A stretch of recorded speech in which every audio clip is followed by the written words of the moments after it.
El Hijo del Hombre va a ser entregado en manos de los hombres. Así dice el Evangelio del día de hoy, de este domingo 25 del tiempo ordinario.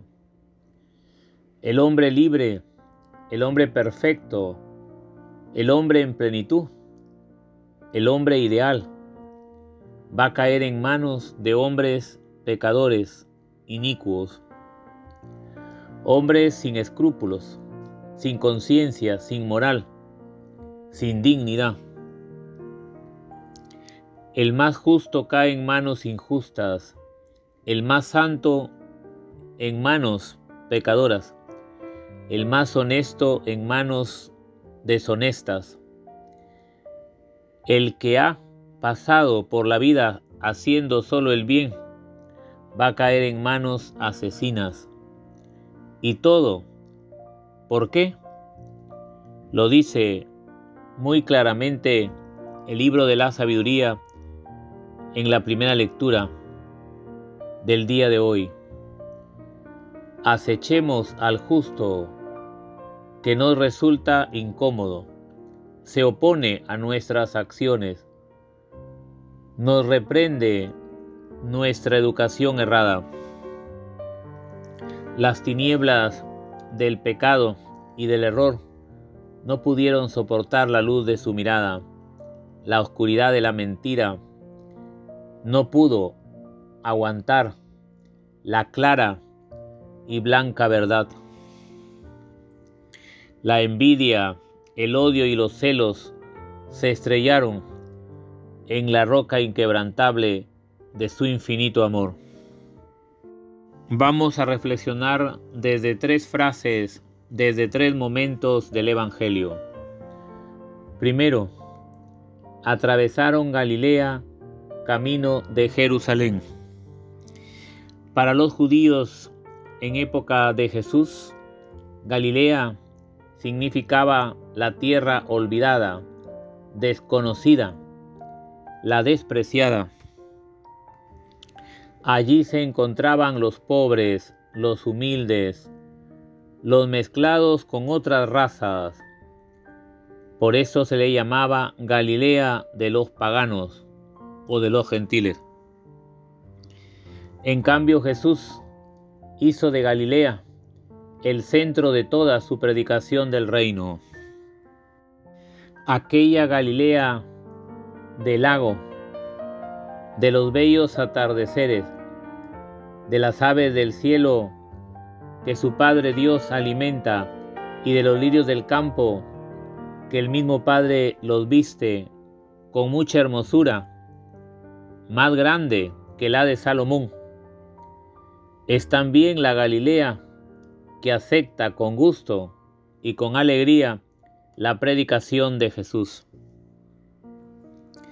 Él pasó por las casas y las cosas de los hombres y mujeres de Galilea, camino de Jerusalén, donde iba a encontrarse con la muerte.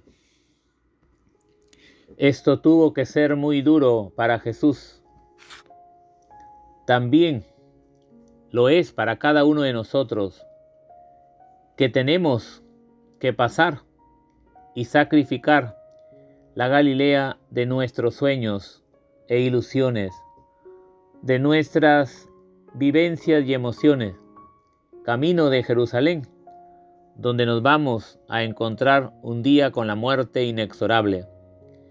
Pero hay una salida. Al tercer día resucitaremos.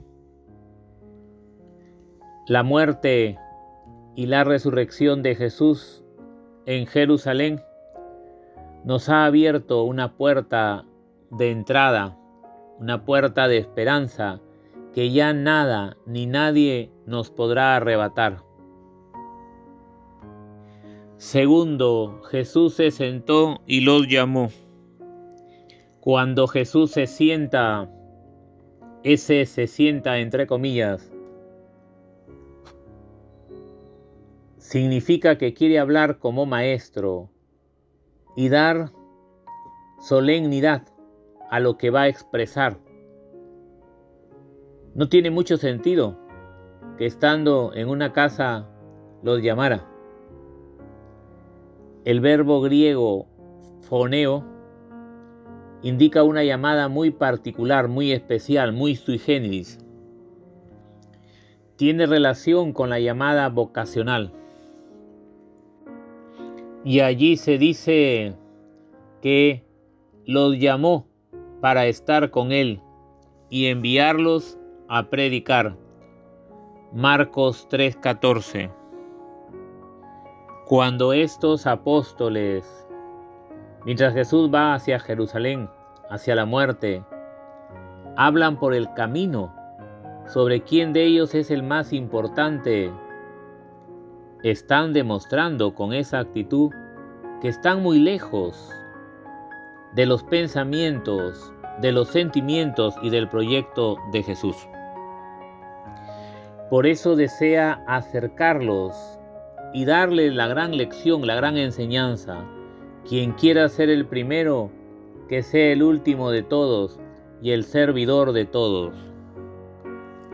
El que quiera realmente seguir a Jesús ha de montarse en el carro de los perdedores, entre comillas, perdedores.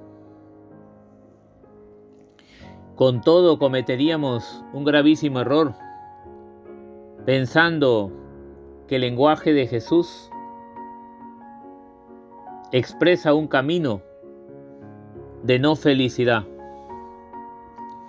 Por el camino del egoísmo, del pensar en nosotros mismos, no podremos jamás realizarnos como personas.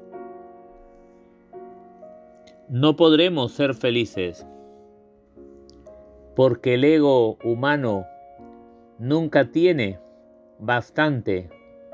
Es un ser vacío, sin fondo.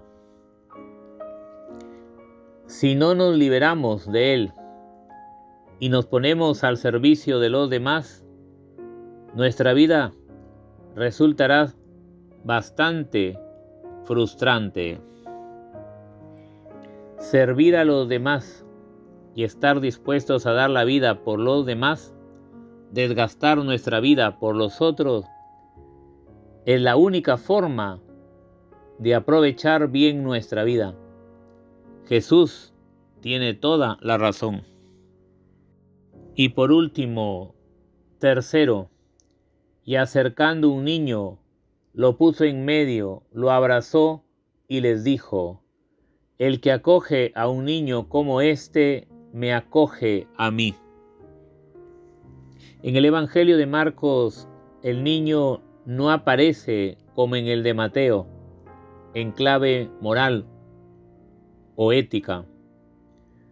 Modelo de humildad, naturalidad, simplicidad. Aquí el niño aparece como un ser que no tiene derechos, que no tiene importancia, que no cuenta para los demás, que no es digno de atención. Es decir, que su situación es de inferioridad, está en desventaja con los demás. Teniendo en cuenta que este evangelista llama niña, entre comillas, a la hija de Jairo, que ya tenía 12 años, podría tratarse del muchachito que lleva los recados, el que está siempre disponible para los mayores. Lo que realmente cuenta, que es lo más importante, que Jesús se identifica con él. Jesús suele identificarse con el irrelevante, el desvalido, el que no tiene prestigio, es frágil, indefenso, necesita de ayuda y de asistencia. Esta escena que nos presenta Marcos tiene mucho parecido a la del juicio final. Lo que le hicieron a uno de estos mis hermanos más pequeños, a mí me lo hicieron. Mateo 25:40. Jesús se identifica con los más pequeños, con los más frágiles y los más débiles.